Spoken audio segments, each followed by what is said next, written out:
Jon is an exploration geologist in his own right, but he's actually going to speak to us about the INFACT project. So one of those European Union Horizon 2020 projects that Victor alluded to early on. So Jon, if you'd like to make sure your mute is off, as it were, so we can hear you, and feel free to introduce yourself and then crack on with your talk. Thank you very much, Jon. Thank you, Sarah. It's good to see you all again, and good to be here. Thank you for the opportunity. Can you all hear me okay, first of all? Yeah, we can. Thanks, Jon. Great. So yeah, I'm Jon Russill. I'm a exploration geologist, and I work with SRK Exploration Services, based here in South Wales in the UK. So we're part of the SRK group, which is a worldwide consulting firm for the exploration and mining industry. And our part of SRK specializes just in the exploration process. And we provide advice to our clients who are taking on exploration projects. And we also provide exploration services. So we tend to get involved with projects from the initial concept, choosing an exploration area, all the way through to the point of defining a mineral resource. So that's the first stage where you've got an idea of you could call it your discovery of a mineral deposit. So we were, over the last 3 years, we've been involved with a Horizon 2020 funded project called INFACT, which came to a close at the end of January this year. And it was a fascinating process for everyone involved. I learned a huge amount, which has been integrated into SRK's work now. So some real positive impacts in that regard. And it, in fact, was part of Europe's call to try to examine ways in which Europe's raw material supply could be sourced closer to home and in a more responsible manner. And so we sought to look at how the exploration process as a whole could be made to be more acceptable in a place like Europe, where there are some unique challenges in being able to do this type of work. So there were 3 strands to it, really. Was to engage society, so looking at new ways of stakeholder engagement, invigorating exploration, starting from understanding what the challenges to exploration are in this area, and how those could be overcome or mitigated, and then also finding ways of developing new technologies. So I was mainly involved with this middle strand here, which was looking at how the exploration process itself could change or evolve to be better suited to a region like Europe. But I think that the outcomes of this can be applied worldwide.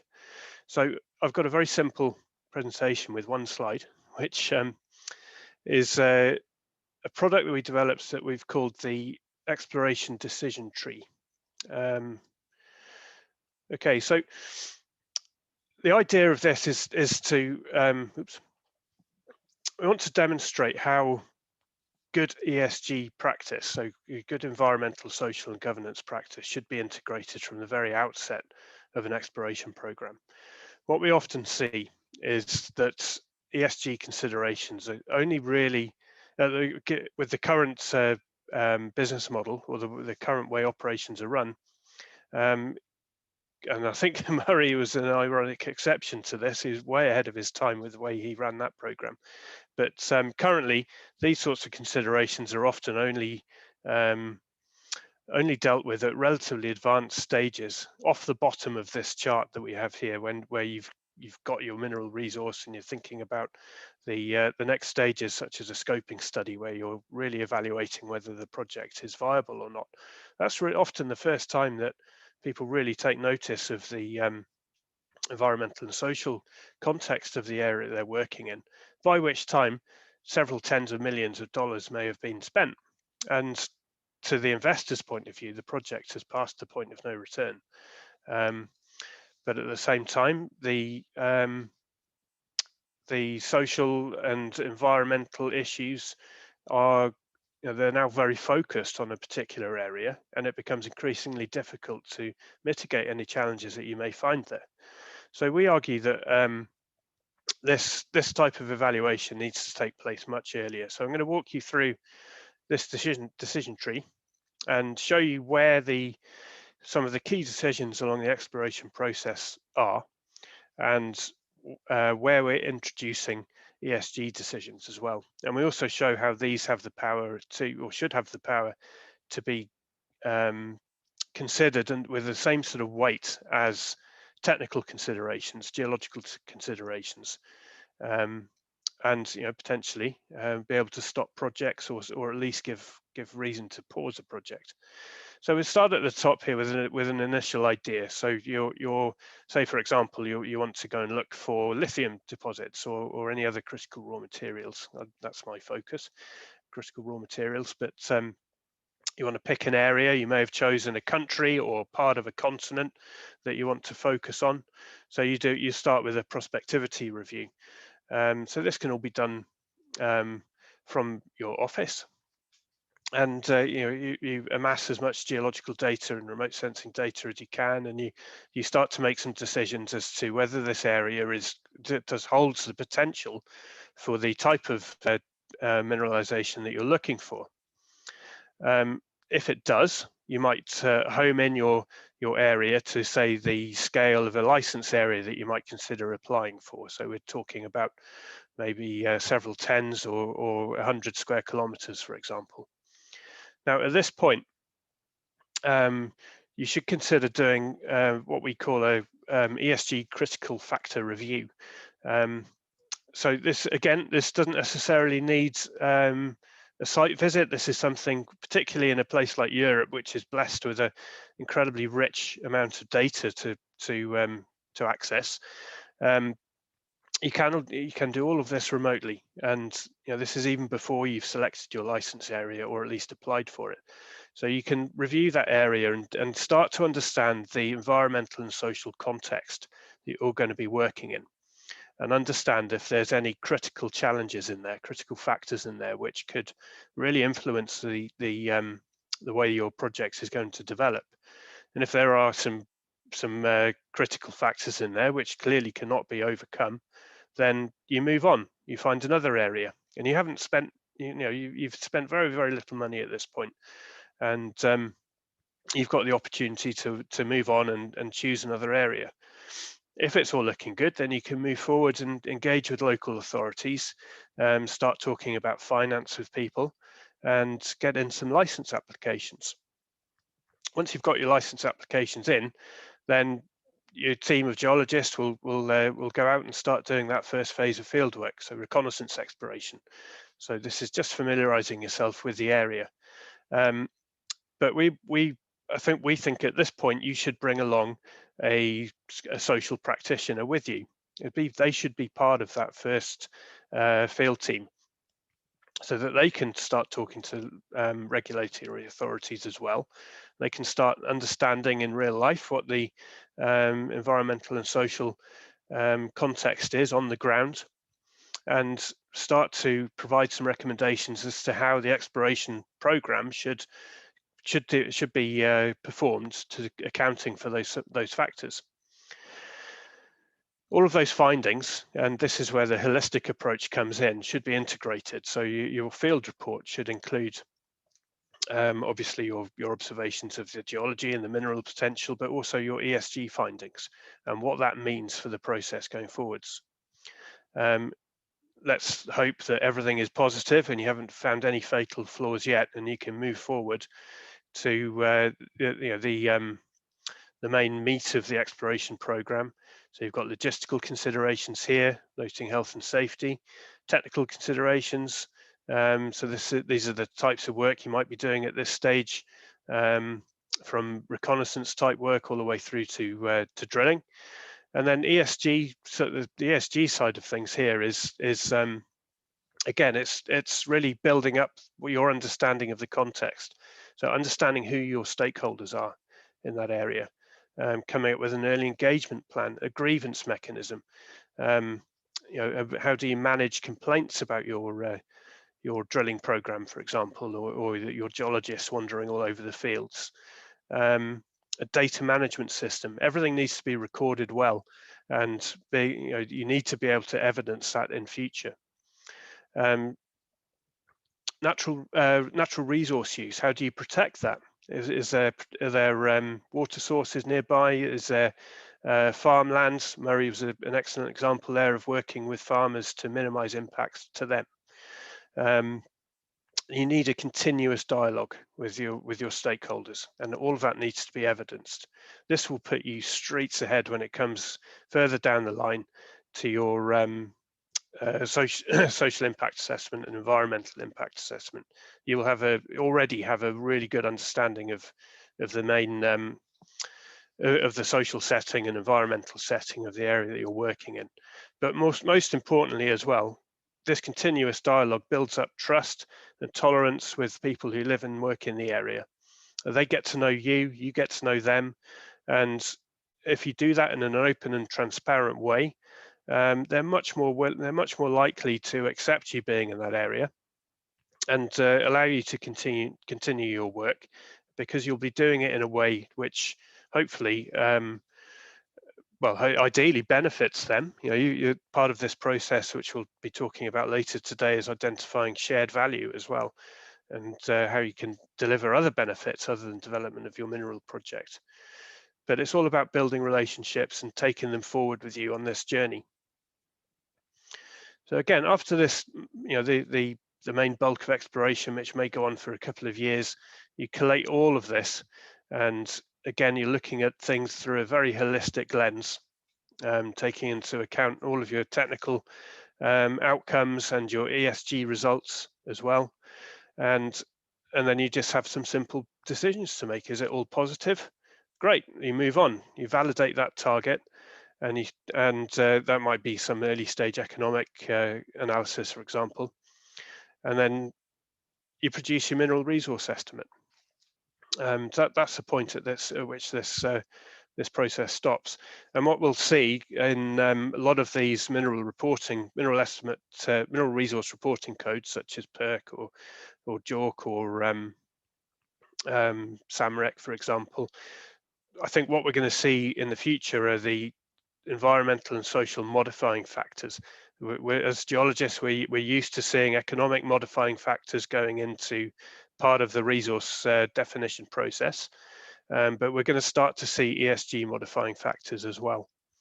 If you follow this process and you've considered the ESG context of your project from the outset, then you will be miles ahead in terms of being able to provide answers to those. And again, if you've got, if everything's negative, you need to consider if those findings, those difficulties are mitigable. If they are, you mitigate and you move on. If they're not, then you stop. Okay, a project should not be. If you're finding these sorts of serious issues at this stage of an exploration project, you shouldn't just plow on. You really should consider walking away, because those sorts of problems are just going to become more and more embedded, and you're kicking the can down the road and dealing with them later and later on. And meanwhile, you've spent more and more money on the project. So we think that this approach to exploration, where you have a team of geologists and environmental practitioners and social practitioners going through this process together in a really well integrated way. Ideally, it will lead to a de-risked project, a higher value project, reduced risk project of higher value, where stakeholders and investors are equally happy with the outcomes. That's the ideal outcome, obviously. But equally, it does demonstrate that there are several points along this process where you should really pause and think and consider walking away. So that's my exploration decision tree. I do hope you enjoyed it. I hope that this is all accessible via the INFACT website. You can download this infographic, and there's some reports behind it as well, which explain a bit more about the each of these stages and what sort of people you could access to help you with these sorts of things. Okay, happy to take any questions. Thank you. Brilliant. Thank you so much for that, Jon. Absolutely fantastic. So ladies and gentlemen, please put your hands together for the wonderful Jon Russill. Thank you very much. Thank you.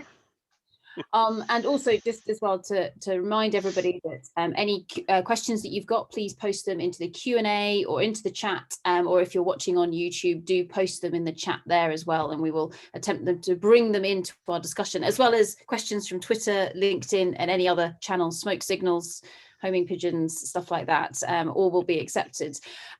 So Jon, in terms of this flow, you alluded to it, there have been quite significant updates going on within the likes of, so the European Code of Reporting or standard or guidelines for reporting on mineral resources and reserves, but then also all of the others are being updated as well to perhaps include ESG in a more meaningful manner. How does this fit with those updates that are happening at the moment? I think if yeah, we've had some insight as to what these updates could include in the future. We've been part of that discussion as well, through SRK and the INFACT project. And I think that if you followed this process and have these specialists involved from the outset, also you're training up geologists to behave better or not behave better, but to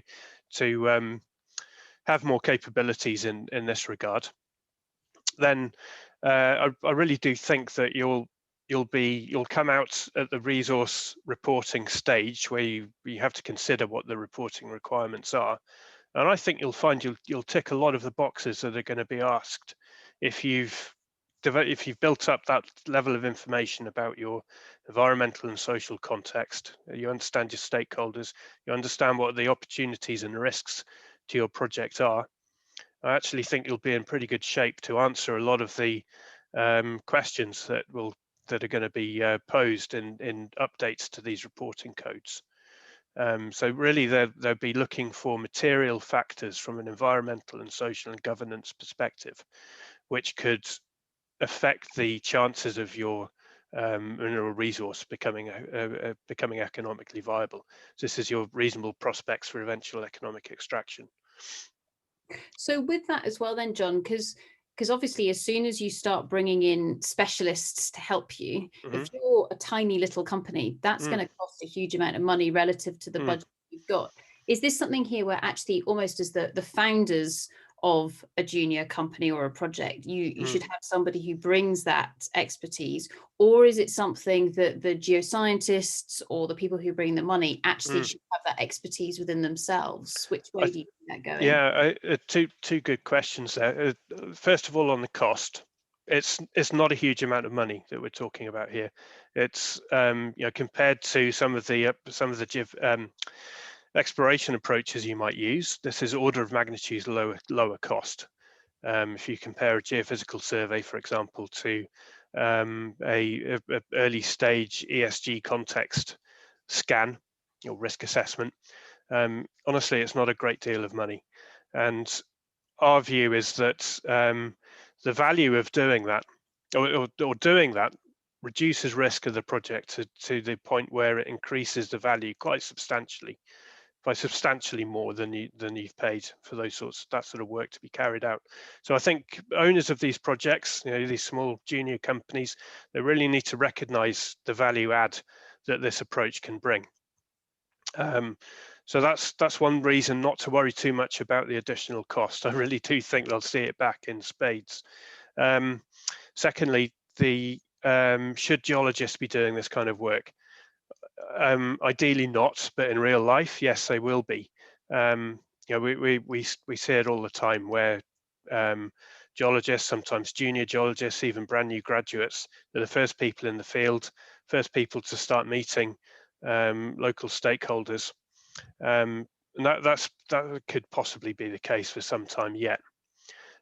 They do need the skills to be able to deal with this sort of thing. So I think it's a responsibility of their employers to equip them with those skills, or at the very least, give them a good narrative, a consistent narrative that they can tell to local stakeholders, so that everyone is emitting the same message and recording responses in the right way. Okay, that's not too difficult for geologists, even geologists, to do. Equally, I think that in educational, on the educational side of things, geologists, undergraduate geologists, would really benefit from more content like this in their courses. So they come out of their degrees or their masters with some understanding of the importance of ESG and how to go about, this type of engagement. Ideally, though, as I said, you would like to involve experts from the outset if you can. Okay. Fantastic. Thank you very much for that, Jon. So